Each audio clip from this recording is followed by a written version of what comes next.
estar en compañía de cada uno de ustedes. Gracias al Señor que nos da otra vez el privilegio de poder compartir juntos la palabra del Señor. Esperamos de que cada uno de nosotros, tanto jóvenes, niños, adultos, todos juntos podamos recibir una bendición muy especial de nuestro Señor a través de las diferentes presentaciones que se han de llevar a cabo en el transcurso de este campamento. Esperamos de que el Espíritu de Dios pueda derramarse abundantemente sobre cada uno de nuestros corazones y que juntos podamos verdaderamente tener un encuentro personal con nuestro Señor y Salvador Cristo Jesús, que eso es lo más importante en la vida del cristiano.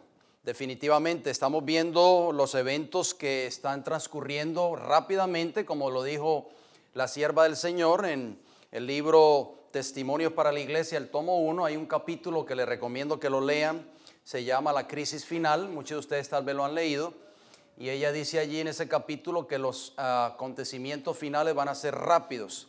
Así que vemos que el cumplimiento de la profecía bíblica se está cumpliendo ante nuestros ojos, como lo dijo el pastor Pérez en su disertación que tuvo anoche.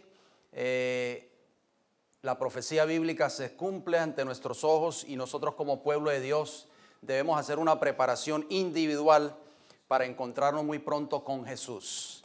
Y ese es el propósito de este campamento. Esperamos de que el Señor nos ayude a que este campamento sea de mucha bendición, que podamos tener un encuentro personal con Jesús y que podamos consagrar nuestras vidas a Él y prepararnos para su pronta venida. Vamos a abrir nuestras Biblias en esta hora, no vamos a tomar mucho tiempo.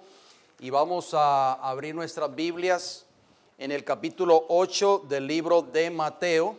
Y vamos a encontrar allí una historia muy conocida por cada uno de nosotros. La hemos leído muchas veces. Es muy familiar. Mateo capítulo 8. Y vamos a leer los versículos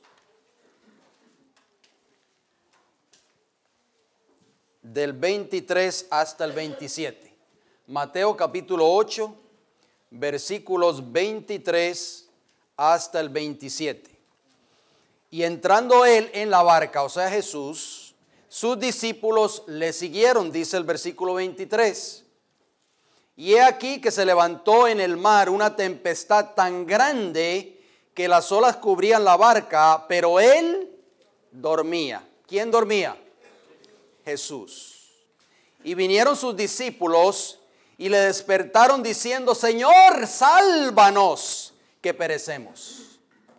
Él les dijo: ¿por qué teméis, hombres de poca fe? Entonces, levantándose, reprendió a los vientos y al mar, y se hizo grande bonanza. Versículo 27 concluye: y los hombres se maravillaron, diciendo: ¿qué hombre es este, que aún los vientos y el mar le obedecen? En esta historia que nosotros leemos, muy conocida, vamos a sacar algunas lecciones muy importantes para nosotros como pueblo de Dios en el día de hoy. Vamos a extraer 5 lecciones importantísimas que nos van a ayudar a nosotros a prepararnos para el tiempo del fin. Yo sé que a nosotros nos gusta oír mensajes. Veníamos platicando con el pastor Pérez en nuestro viaje de Dallas aquí a este lugar, y veníamos platicando de los diferentes acontecimientos, de lo que está sucediendo en el mundo, del cumplimiento fiel de la profecía bíblica, etcétera, etcétera. Y también hablábamos acerca de que muchas personas hoy, de que les gusta mucho el sensacionalismo. O sea, les gusta oír esos mensajes sensacionalistas, esos mensajes que le dicen o que apelan prácticamente al corazón de la persona y que le dicen: ya prácticamente lo que nos quedan son 2 o 3 días de tiempo de gracia, y ya la gracia se va a cerrar en una semana o 2 semanas. La ley dominical va a ser firmada en la semana que viene por el Papa que ha de venir, o por el Congreso que se va a reunir en conjunto. O sea, ese es el mensaje que apela a los corazones de muchas personas. Pero lo más importante, hermanos, es nuestra preparación espiritual. Si nosotros no tenemos una preparación espiritual, un encuentro personal con Cristo, de nada sirve nada de eso. ¿Estamos de acuerdo? Jesús dormía en medio de la tormenta. ¿Cuál debe ser nuestra actitud en medio de la tormenta que se avecina? O en medio de la tormenta que este mundo está viviendo hoy. Jesús reprende la falta de fe de sus discípulos, ya lo vimos en el versículo 26. Vamos al primer paso, la primera lección que podemos sacar de esta historia. Número 1, reconocer que necesitamos de un Salvador. Mis hermanos, ese es el paso más importante en la vida de un cristiano. Reconocer que tú y yo necesitamos de un Salvador, porque así lo decía el versículo 25. Vinieron sus discípulos y le despertaron diciendo: Señor, sálvanos, que perecemos. Los discípulos necesitaron de un Salvador en medio de la tempestad. Mis queridos hermanos, si yo le pregunto a usted si usted conoce a Cristo, lo más probable es que usted va a levantar su mano y va a decir que sí. ¿Qué es Jesús para ti? Es simplemente un judío que vino y vivió en esta tierra 33 años y luego murió en la cruz del Calvario, que lo conocemos, está escrito en la historia, en los libros de historias bíblicas para los niños. Se habla mucho de él en las clases de los niños, desde cuna hasta los adolescentes. ¿Eso es Jesús para ti o qué es Cristo para ti? ¿Qué es Jesús para ti?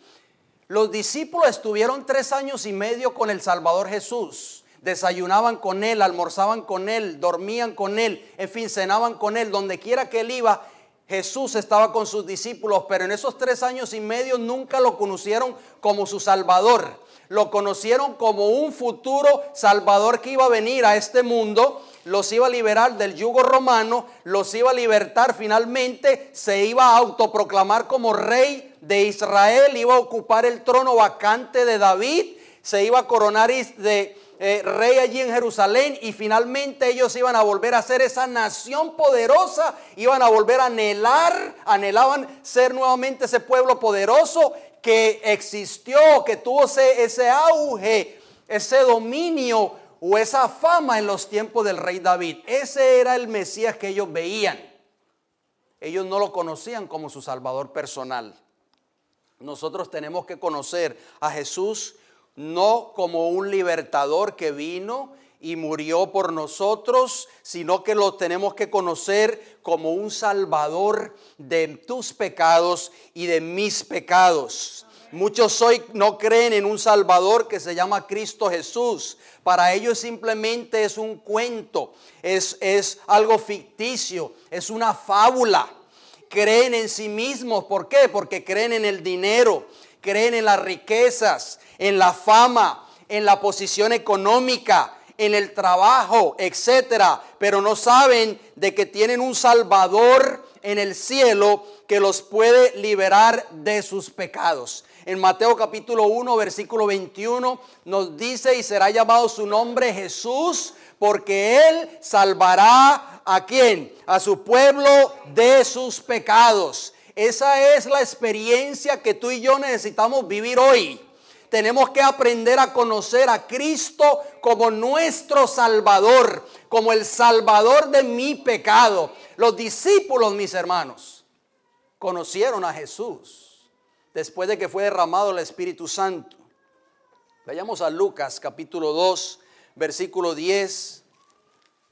Lucas el capítulo 2, versículo 10 y versículo 11 dice lo siguiente: pero el ángel les dijo: no temáis.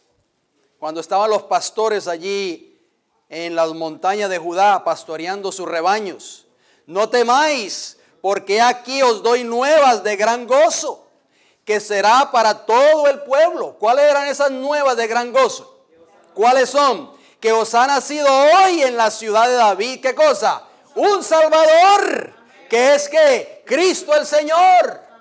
Mis hermanos, tenemos un Salvador, que es Cristo el Señor.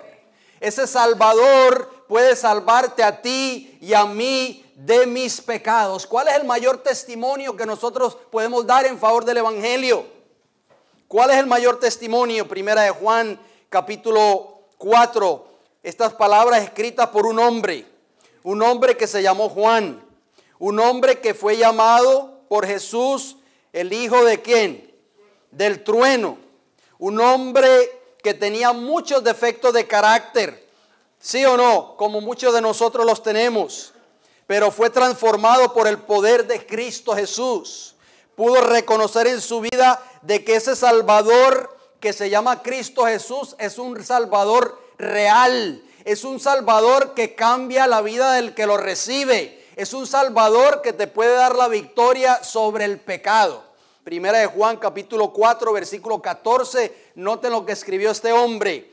Y nosotros hemos visto y testificamos que el Padre ha enviado al Hijo, el Salvador del mundo. Todo aquel que confiese que Jesús es el Hijo de Dios, o sea que es el Salvador del mundo, que es el que te salva a ti del pecado, que es el que te ha rescatado de tus pecados, que es el que ha transformado tu vida. Dice, Dios permanece en él y él en Dios. Amén. Mis hermanos, este es el mayor testimonio que tú y yo podamos dar en favor del Evangelio. Lo que Cristo ha hecho en tu vida. ¿Estamos de acuerdo? Amén. Los discípulos, absortos en sus esfuerzos para salvarse, dice el espíritu de profecía, se habían olvidado de que Jesús estaba a bordo. Ahora, reconociendo que eran vanas sus labores y viendo tan solo la muerte delante de sí, se acordaron de aquel a cuya orden habían emprendido la travesía del mar. En Jesús se hallaba su única esperanza. En su desamparo y desesperación clamaron, Maestro, Maestro. Cuán a menudo experimentamos nosotros lo que experimentaron los discípulos. Cuando las tempestades de la tentación nos rodean y fulguran los fieros rayos y las ondas nos cubren, batallamos solos con la tempestad, olvidándonos de que hay uno que se llama Cristo Jesús y que puede ayudarnos. Deseado de toda la gente, de la página 301 y 302 está esa declaración. Mis hermanos, nosotros no podemos batallar solos sin la ayuda de Cristo Jesús. ¿Cuántas veces has tratado de vencer algún mal? ¿Cuántas veces has tratado de vencer algún pecado, algún defecto de carácter y has fracasado una y otra vez? ¿Sabes qué tienes que hacer hoy? Tienes que reconocer finalmente en tu vida que necesitas un Salvador. Porque por tú mismo no puedes lograr la victoria. Solo Cristo Jesús. Lo vamos a leer a continuación más adelante. Paso número 2. Fíjense bien, basado en esta historia tan sencilla que leímos en Mateo 8, 23 al 27. ¿Cuál es otra actitud que debemos enfrentar? O para enfrentar, diríamos, esa crisis que se avecina. Muy importante, enfrentarla con fe. Lucas capítulo 17, versículos 5 y 6, noten lo que dice. Lucas, el capítulo 17, acompáñenme, por favor. Lucas 17, versículo 5 y versículo 6, dijeron los apóstoles al Señor, aumentanos la fe. Entonces el Señor dijo, si tuviereis fe como un grano de mostaza, podrías decir a este sicómoro, desarráigate y plántate en el mar, y os obedecería. ¿Cómo es nuestra fe? ¿Cómo es tu fe? La Biblia dice en Hebreos 11:6, sin fe es imposible agradar a Dios. Sigue diciendo el deseo de toda la gente, confiamos en nuestra propia fuerza hasta que perdemos nuestra esperanza y estamos a punto de perecer. Entonces nos acordamos de Jesús y si clamamos a Él, o sea, con fe genuina, para que nos salve, no clamaremos en vano. Aunque Él con tristeza reprende nuestra incredulidad y confianza propia, nunca deja de darnos la ayuda que necesitamos. Deseado de toda la gente, la página 303. Lucas 18:8 dice, cuando el Hijo del Hombre viniese, ¿hallará fe en la tierra? ¿Cómo podemos desarrollar una fe viva, una fe genuina? Mis hermanos, ¿de qué forma? Aquí está la fórmula para tener una fe genuina en Cristo Jesús. Estudiando la palabra del Señor. ¿Sí o no? Romanos capítulo 10, versículo 17. Ustedes conocen ese versículo, no tenemos que ni leerlo. La fe viene ¿por qué, hermanos? Por el oír, ¿qué cosa?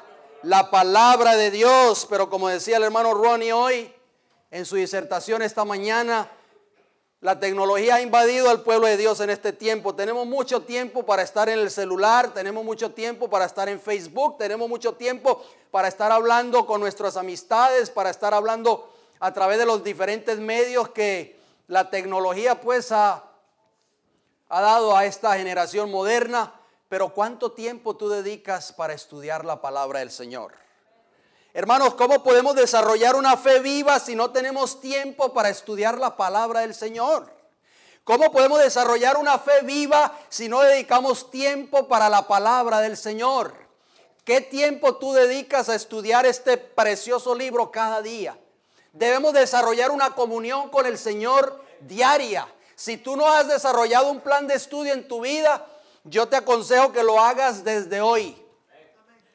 Yo recibí un consejo muy sabio de un pastor que lo más probable es que ya murió porque era un pastor muy ancianito cuando yo lo recibí principiando este ministerio hace más de 30 años atrás. Este pastor nos dijo a un grupo de hermanos allí reunidos en aquel entonces y nos dio un plan de estudio que yo se lo quiero compartir con ustedes porque ese plan de estudio ha sido una gran bendición para mi vida. El pastor nos decía en aquel entonces, el pastor Espinosa, nos decía en aquel entonces, no hay que leer 30 o 40 capítulos diarios de la Biblia, sino simplemente hagan un plan de estudio. Y él nos decía, todos los días, propónganse en su corazón, saquen tiempo, tiene que haber una disciplina, mis hermanos. Así como nosotros sacamos tiempo para estar en el teléfono celular o estar en la internet o estar en cualquier otra cosa. Tenemos tiempo para trabajar, tenemos tiempo para socializarnos con las personas o tenemos tiempo para estar tal vez frente a un aparato de televisión. Tenemos que sacar tiempo para estudiar la palabra del Señor. Y el pastor Espinosa nos decía, todos los días, léanse un proverbio diario, 2 o 3 salmos, un capítulo del Antiguo Testamento y un capítulo del Nuevo Testamento. Y hagan ese plan de estudio diariamente. Hermanos, para mí ha sido una gran bendición. Si ustedes hacen ese plan de estudio, yo no sé cuál es el plan de estudio que ustedes llevan, cada persona tiene un plan diferente, pero nosotros necesitamos desarrollar un plan de estudio, necesitamos volver a la palabra del Señor. El pueblo de Dios está pereciendo por falta de conocimiento, por falta de sabiduría. Hay muchos vientos de doctrina que están azotando fuertemente al pueblo de Dios en este tiempo. Pero necesitamos estudiar nuevamente la palabra del Señor. La palabra del Señor debe ser expuesta detrás de cada púlpito, detrás de cada púlpito del pueblo de Dios. La palabra de Dios debe ser exaltada, mis hermanos. No lo dicho de los hombres, es la palabra del Señor. Necesitamos estudiar la palabra del Señor. Necesitamos conocer. Si queremos desarrollar una fe fuerte, una fe firme, una fe y una confianza absoluta en el Señor, tenemos que escudriñar la palabra del Señor. No podemos conformarnos con los mensajes que caen de labios del predicador cada semana. No podemos conformarnos con solo eso. Tenemos que ir a nuestros hogares y tenemos que escudriñar la palabra del Señor por nosotros mismos. Paso número 3. Escuchen bien. Debemos tener menos fe. Menos fe. Pero usted acaba de decir que debemos de tener fe, que necesitamos tener fe. Debemos de tener menos fe. Gracias, hermano. En lo que creemos poder hacer por nosotros mismos y más fe en lo que el Señor puede hacer por nosotros. La próxima actitud que debemos tener es confianza, mis hermanos. Nunca tenga fe ni confíe en el ser humano. Por favor, no deposite su confianza en el ser humano, porque cada vez que usted deposita su confianza en el ser humano, siempre va a salir chasqueado. Jeremías, el capítulo 17, texto muy conocido por nosotros. Jeremías, el capítulo 17, dice el Señor en el versículo 5, así ha dicho Jehová, maldito el hombre o el varón que confía en el hombre y pone carne por su brazo y su corazón se aparta de Jehová. Versículo 7 dice, bendito el varón que confía en Jehová y cuya confianza es Jehová. Mis hermanos, nosotros necesitamos desarrollar una fe en el Señor. Este capítulo para mí fue un capítulo de inspiración. Y les voy a contar mi propio testimonio. Este servidor hace aproximadamente 2 años atrás fue diagnosticado con cáncer del colon. Para mí fue un golpe muy fuerte. Yo le dije al doctor que me dio el diagnóstico, yo le dije, doctor, yo he sido vegetariano por más de 30 años. ¿Cómo es posible que yo tenga cáncer del colon? Y él me dijo, es posiblemente que es genético. Eso es lo que dicen los médicos. En fin, me tuve que someter a una operación. Después de que me operaron, tuve que ir a donde un oncólogo. Y el oncólogo me dijo, tu cáncer es fase 2. Tienes 2 opciones. Puedes coger quimioterapia o no coger quimioterapia. Si no coges quimioterapia, el cáncer puede regresar en 2 años e ir al hígado. Y ahí sí, digo yo, sentencia de muerte, me dijo el doctor. ¿Qué quieres hacer? Hermanos, cuando nosotros somos probados, ahí es donde tenemos que desarrollar nuestra fe. Yo leí Jeremías 17 y cuando leí el versículo 7, yo dije, bendito el varón que confía en Jehová y cuya confianza es Jehová. Seguí leyendo el capítulo y me encontré con el versículo 14. El versículo 14 dice, sáname, oh Jehová, y seré sano. Sálvame y seré salvo, porque tú eres mi alabanza. Amén. Mis hermanos, yo le dije al doctor, le digo, doctor, no quiero coger quimioterapia. El doctor se sorprendió, la enfermera abrió los ojos, me dijo, Mr. Lopera, ¿cómo va a hacer usted eso? Dice, yo he tomado la decisión de no coger quimioterapia. Me he estado chequeando, cada 3 meses tengo que ir a donde el oncólogo, me hace un exhaustivo examen de sangre y cada vez para la gloria del Señor doy testimonio. El doctor me dice, todo está bien, todo está trabajando normal, tu hígado está trabajando bien, tus riñones están trabajando bien, tu sangre está bien, todo está perfectamente bien. Yo digo, para la gloria y la honra del Señor. Tenemos que confiar en el Señor, mis hermanos. Esta bendita palabra nos fortalece. Por eso dice Romanos, como mencionamos, Romanos 10:17, el oír la palabra de Dios nos fortalece nuestra fe. Así que ese tercer paso, tenemos que confiar más en el Señor y menos en lo que nosotros creemos poder hacer por nosotros mismos. El libro de los Salmos, Salmo 118, noten lo que dice. Salmo 118, hermosas promesas, espero que ustedes las apunten si no desean buscarlas. Salmo 118 y el versículo 8 nos dice, mejor es confiar en Jehová que confiar en el hombre. Maravillosa promesa, mis hermanos. ¿En quién confías tú? ¿En quién estás confiando tú?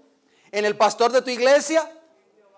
Salmo 125 y el versículo 1. Note lo que dice. Salmo 125 y el versículo 1 dice, los que confían en Jehová son como el monte Sión, que no se mueve, sino que permanece para siempre. Alabado sea el Señor. Amén. Mis hermanos, cuando nosotros hemos depositado nuestra confianza en Jehová, viene la prueba, viene el enemigo, viene cualquier cosa. Si nosotros confiamos en Jehová, el Señor nos dará el poder para permanecer firmes. Amén. El libro de Nahum, noten bien, hay una promesa maravillosa. En el libro de Nahum, el Señor va a reconocer en el tiempo del fin a un pueblo. ¿Saben a quién va a reconocer el Señor en el tiempo del fin? Vamos a ver qué nos dice el libro de Nahum. Nahum capítulo 1.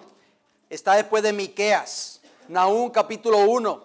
Y el versículo 7 nos dice, Jehová es bueno, fortaleza en el día de la angustia y conoce a los que en él confían. Gloria al Señor. Mis hermanos, Jehová conoce el corazón de cada uno de nosotros. Conoce si tú confías en Él o confías en el hombre. Por eso es muy importante este paso que estamos mencionando, el número 3. Tener menos fe en lo que creemos poder hacer por nosotros mismos y más fe en lo que el Señor puede hacer por tu vida.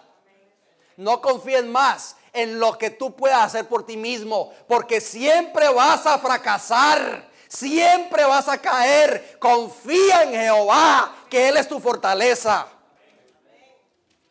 Nuestra única seguridad está en desconfiar constantemente en nosotros mismos y confiar siempre en Cristo Jesús.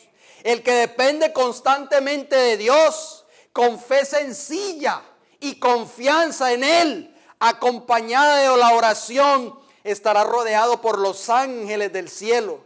Aquel que vive por la fe en Cristo será fortalecido y sostenido, capacitado para pelear la buena batalla de la fe y de aferrarse finalmente de la vida eterna. Paso número 4, para poder enfrentar esa crisis que viene, para poder estar listos. El paso número 4 es la obediencia, mis queridos hermanos. Satanás odia este término, obediencia. ¿Por qué Satanás odia tanto este término? ¿Por qué? Porque por eso precisamente fue arrojado, expulsado del cielo. Porque fue desobediente. Lo contrario a la obediencia, por supuesto, fue rebelde contra el gobierno de Dios. En el libro de Deuteronomio, el capítulo 10. Fíjense bien, porque hoy por hoy se escucha un mensaje espurio. Un mensaje espurio que no tenemos que obedecer. Que la obediencia no es un requisito para nosotros ser salvos. ¿Han escuchado ustedes ese tipo de mensajes? ¿Lo han escuchado? Ese mensaje se predica dentro del pueblo profeso de Dios. Deuteronomio capítulo 10, versículo 12 dice: ahora pues, Israel, que pide Jehová tu Dios de ti, sino que temas a Jehová tu Dios, que andes en todos sus caminos y que lo ames y sirvas a Jehová tu Dios con todo tu corazón y con toda tu alma.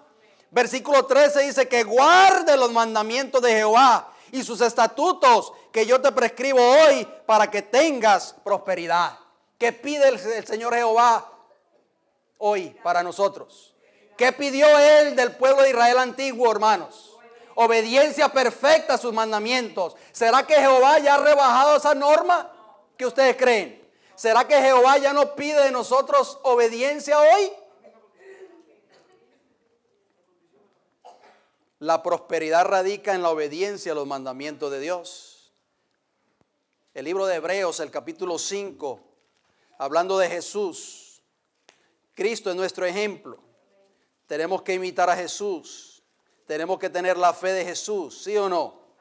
Hebreos, el capítulo 5 y el versículo 7 hasta el 9, noten cómo dice. Hebreos 5, 7 dice: y Cristo en los días de su carne, ofreciendo ruegos y súplicas con gran clamor y lágrimas al que le podía librar de la muerte, fue oído a causa de su temor reverente.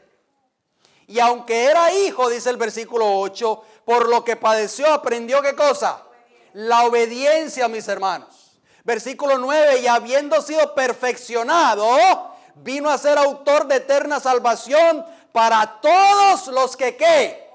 Los que le obedecen. Cristo no salvará a los desobedientes. Satanás hará creer que los desobedientes también irán al cielo.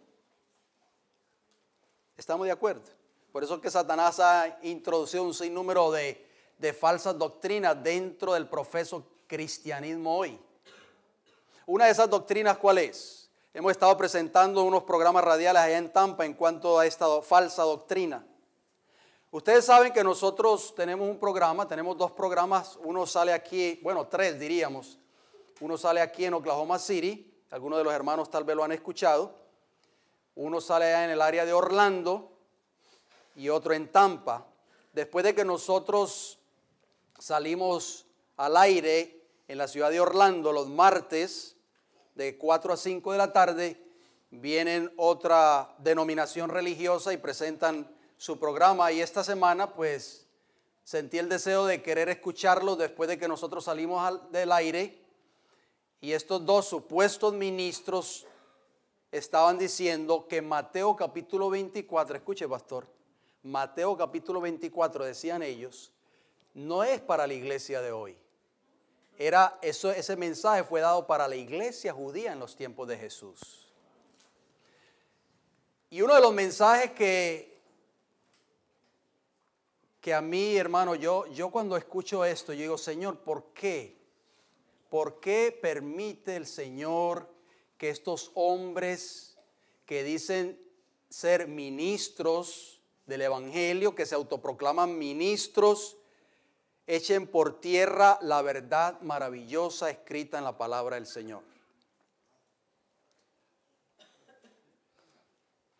La obediencia es muy importante para nosotros. Satanás hará creer que es imposible obedecer a Dios, pero el Señor tendrá un pueblo fiel a sus mandamientos. Apocalipsis capítulo 14, que nosotros conocemos esos versículos hasta de memoria, y el versículo 12 nos dice lo siguiente. Apocalipsis 14, 12 dice, aquí está la paciencia de los santos, los que guardan los mandamientos de Dios y la fe de Jesús. El apóstol Juan, el Señor le reveló allí en Patmos y le mostró un remanente en el tiempo del fin. Le dijo, Juan, ven acá Juancito, he aquí están los que guardan los mandamientos de Dios y tienen que el testimonio de Jesús. El Señor va a tener un pueblo en esta tierra que ¿qué va a hacer ese pueblo en el tiempo del fin? Ese pueblo remanente, hermanos. Mira, el nombre de Jehová, el nombre de Dios, el carácter de Jehová ha sido mancillado prácticamente por 6,000 años de pecado. ¿Por quién? Por Satanás. Y ese nombre de Jehová, ese carácter que es la ley moral de Dios, ha de ser puesto en alto nuevamente por el pueblo que guarda los mandamientos de Dios. Así que el carácter del Señor va a ser vindicado en el tiempo del fin. Va a ser vindicado por hombres y mujeres, por niños, por jóvenes como ustedes y como este servidor quien les habla. Y el Señor va a tener un pueblo en el tiempo del fin que le va a decir a Satanás, Satanás, que eres mentiroso desde el principio. He aquí un pueblo que obedeció perfectamente mi ley, que vindicó mi carácter y mi nombre ante las huestes celestiales y ante el universo. Mis hermanos, esa ley moral de Dios va a ser vindicada finalmente por el pueblo fiel al Señor. Solo podremos estar seguros cuando confiemos humildemente en Dios y obedezcamos humildemente sus mandamientos. Paso número 5, para enfrentar esa crisis que se avecina, muy importante, no puede faltar en nuestras vidas, la oración. La oración nos dará fuerza para vencer, ¿qué cosa? La prueba. Salmo 86, noten cómo dice, el Salmo 86 y el versículo 6 y 7. Salmo 86, versículo 6 nos dice, escucha, oh Jehová, mi oración, y está atento a la voz de mis ruegos. En el día de mi angustia te llamaré, porque tú me respondes. Así como clamaron los discípulos en la barca, debemos clamar en oración en la hora de la prueba. Mis queridos hermanos, ¿cuál fue la clave que Cristo le dio a los discípulos para que vencieran la tentación allí en Getsemaní? Velad y ¿qué? Y orad, para que no entréis o no caigáis o no cedáis a la tentación. El profeta Daniel oraba 3 veces al día. Nosotros necesitamos orar. ¿Hemos descuidado la oración, mis hermanos? Es algo fundamental en la vida del cristiano. Nosotros no podemos descuidar la oración. A veces nos levantamos y vamos tan apresurados para el trabajo, tal vez, para cumplir con nuestras obligaciones. Salimos corriendo por la puerta y no tenemos tiempo para comunicarnos con Dios a través de la oración. Allí en la casa del hermano Jesús hay un rotulito ahí prácticamente en la puerta. Dice: no salgas sin haber orado. Qué lindo eso, mis hermanos. Es muy importante que nosotros oremos al Señor. Permítame compartir con ustedes un pensamiento de este hermoso libro, Mensajes Selectos, el tomo 3. La página 148 dice lo siguiente. Escuchen bien esta cita, hermanos. Dice: las tentaciones a las cuales fue sometido Cristo eran una terrible realidad. Como persona libre, Él fue puesto a prueba, con libertad para ceder a las tentaciones de Satanás y obrar en desacuerdo con los propósitos de Dios. Si esto no hubiera sido así, si no hubiera sido posible para Él caer, no podría haber sido tentado en todo punto como es tentada la familia humana. O sea, ¿Cristo pudo haber caído, sí o no? ¿Pudo haber cedido a la tentación, sí o no? Claro que sí, mis hermanos. Las tentaciones de Cristo y los sufrimientos que tuvo a consecuencia de ellas estaban en proporción a su carácter elevado e impecable. Cuando nosotros queremos vivir una vida piadosa en Cristo Jesús, como dice Pablo, vamos a ser tentados, vamos a ser azotados por el enemigo, vamos a ser perseguidos, vamos a ser calumniados, como decía nuestro hermano Ronnie hoy. En fin, vamos a sufrir un sinnúmero de ataques constantes de Satanás. Y es por eso que hoy, más que nunca, necesitamos de esta llave, el poder de la oración. Noten cómo termina esta declaración, la página 149. No ejerció, hablando de Cristo, en su propio beneficio, ningún poder que el hombre no pueda ejercer. O sea, nosotros a veces llegamos a pensar de que Cristo pudo vencer porque Él era el Hijo de Dios. Como hombre hizo frente a la tentación y venció con la fuerza que Dios le dio. Nos da un ejemplo de perfecta obediencia. Él ha hecho posible que podamos llegar a ser participantes de la naturaleza divina. Nos asegura que podemos vencer como Él venció. Su vida testificó de que en base a la ayuda del mismo poder divino que Cristo recibió, es posible que el hombre obedezca la ley de Dios. Alabado sea el Señor. Mis hermanos, el Señor nos da ese poder. Y ese poder lo logramos a través de la oración. Noten lo que dice Joya de los Testimonios.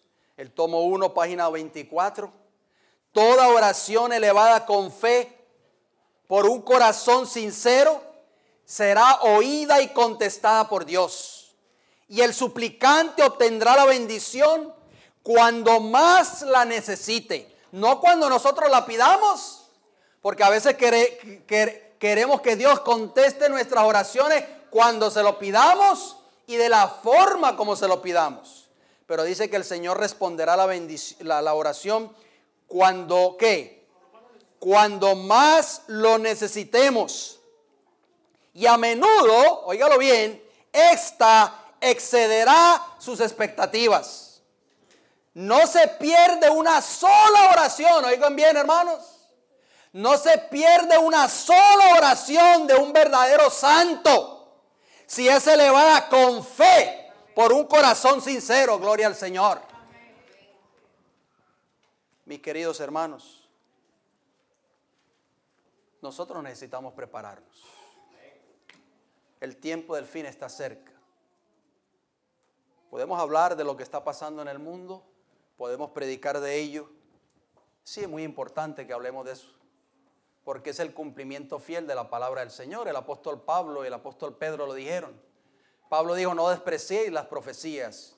Y el apóstol Pedro dijo que debemos estar atentos al cumplimiento fiel de la palabra profética como una antorcha que alumbra en lugar oscuro. Pero si nosotros no tenemos una preparación individual en nuestras vidas, si no hay un encuentro con Jesús, si no haces de Jesús tu Salvador a partir de hoy, de nada sirve. Cristo puede salvar tu vida. Cristo puede cambiar tu carácter. Si eres un carácter explosivo, si eres un carácter que te enojas fácilmente, que guardas rencor, si eres una persona que te enojas fácilmente porque otros no están de acuerdo con tus opiniones o con tus puntos de vista, necesitas un Salvador.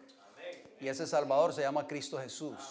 Cristo Jesús puede cambiar tu vida si dejas que Él obre ese cambio en tu vida. El mayor testimonio que el apóstol Pablo, Saulo de Tarso, daba en favor del evangelio era lo que Cristo había hecho en su vida. Y siempre que él se presentaba ante magistrados, ante reyes, ante oficiales de gobierno, le hablaba del testimonio, le hablaba de su experiencia cuando iba en camino a Damasco. Y siempre contaba su testimonio, siempre decía lo que él era antes de haber conocido, antes de haber tenido ese encuentro personal con Jesús.